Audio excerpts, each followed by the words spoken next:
Ciao, my name is Shiro, and today I felt like telling some stories of my high school past and how some of my experiences weren't so great. I'm sure that all of you watching who have been in high school can relate to not having a very good story to tell, at least one. So I've got a few stories to tell.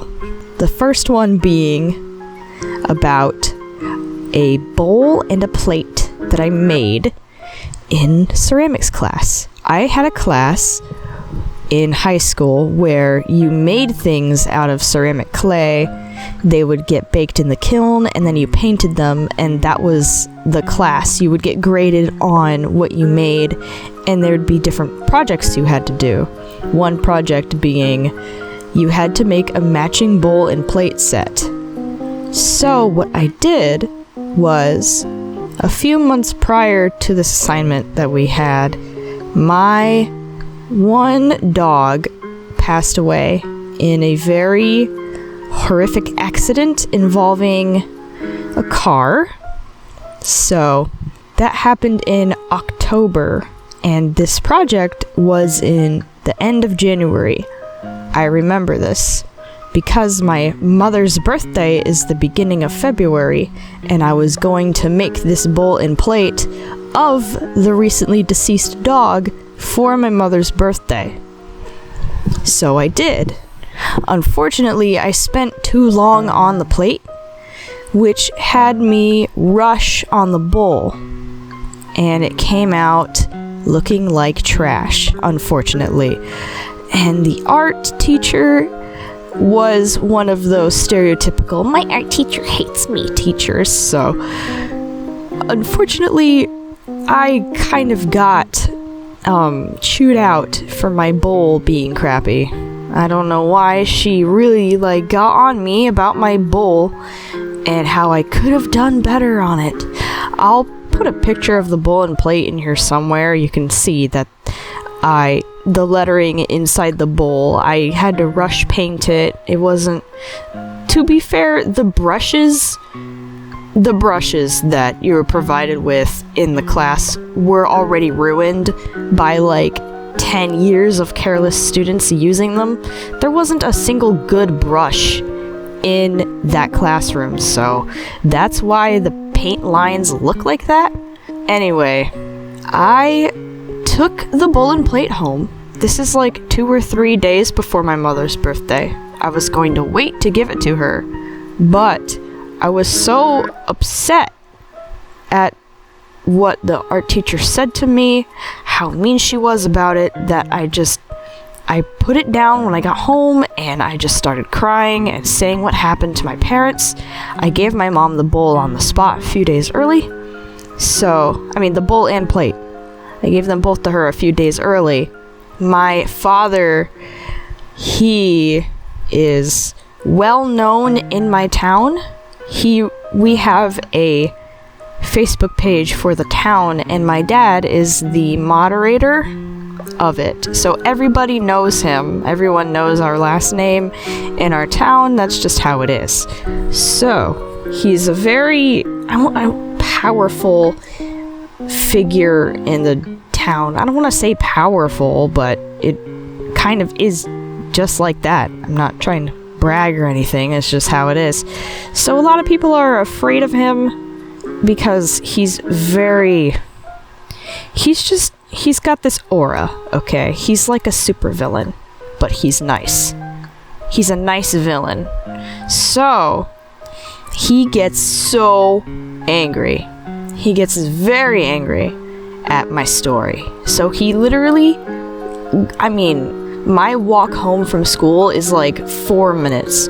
So school lets out, 4 minutes later, I'm home crying.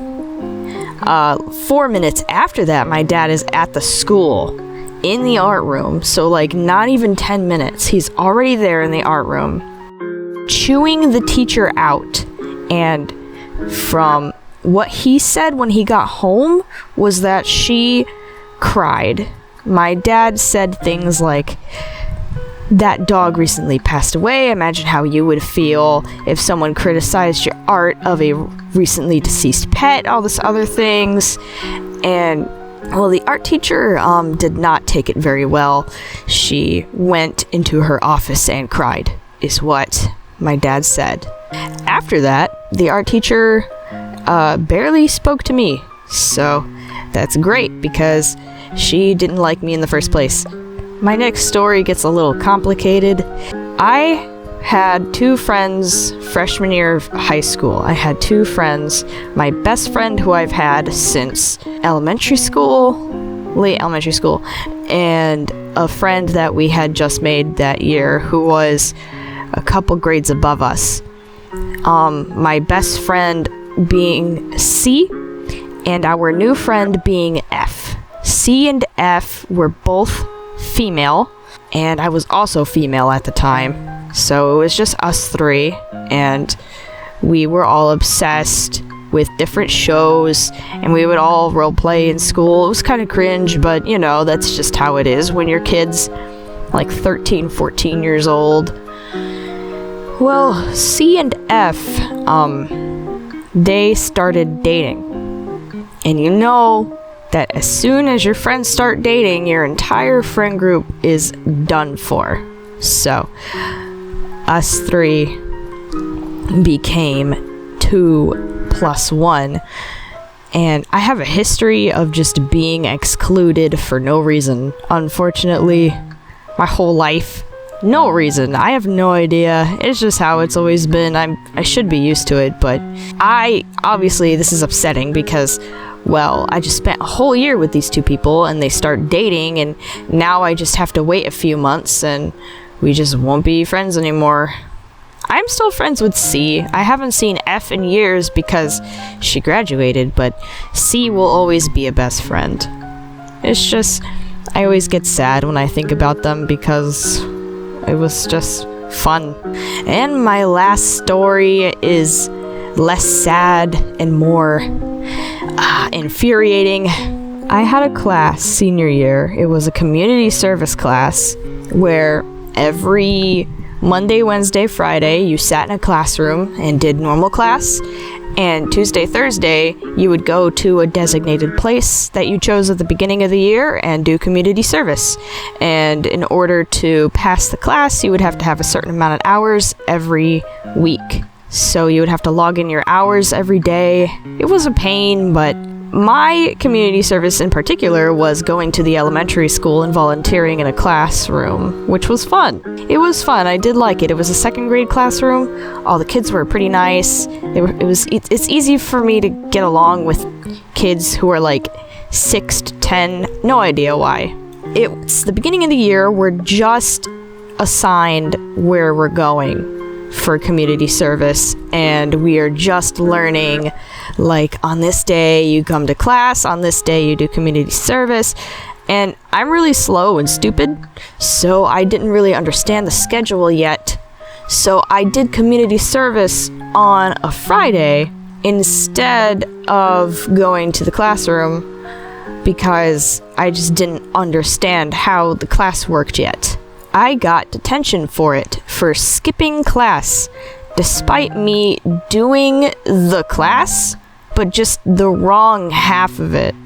But unfortunately, you don't really get listened to when you're a kid in school, so I had to serve a 2-hour detention for seemingly no reason. I mean, it's understandable.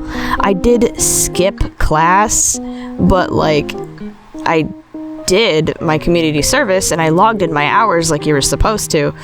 It's just, they really did not leave any room for rookie mistakes. It's really infuriating, and I still think about it to this day.